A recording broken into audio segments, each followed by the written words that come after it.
The Trump administration carrying out massive layoffs at the Department of Education. 1,300 people were let go. It's about half of the agency's workforce. The president spoke about this and what he plans to do earlier today. Watch. Now, Department of Education's, maybe more so than any other place, has a lot of people that can be cut.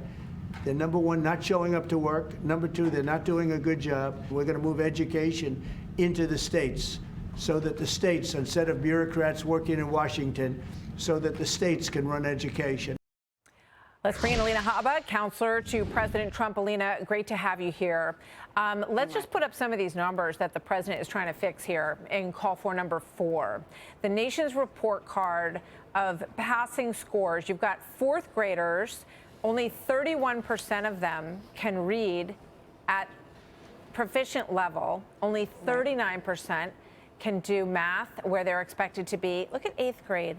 30% can read at the level they should be at for 8th grade. 28% can do math at the grade 8 level. These are such sad numbers, Alina. So how is gutting this Department of Education going to help increase these numbers and make everybody feel better about education in America?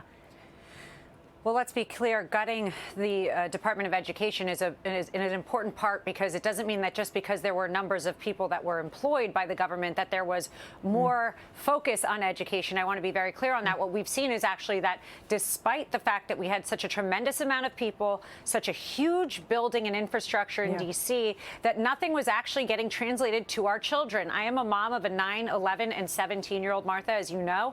I have seen this for myself. I have tried to put them in private school. I have seen kids go through public school. It doesn't make a difference. Our education program is actually broken.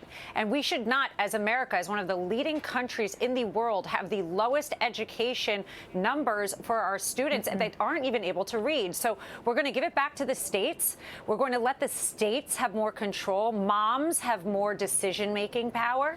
Dads have those decision-making power, and try and get our children up to snuff to where they should be. It's just amazing that we've put up with this for so long and been okay with it when we all have seen how badly deteriorating our education system is. And when you have kids in high school, I read about a boy who graduated from high school with like a BA average, and he couldn't read. So we're just pushing kids through without caring whether or not they are where they need to be. Randy Weingarten, who, obviously the unions pushed Jimmy Carter in 1976 to create a Department of Education. We didn't even have one before that.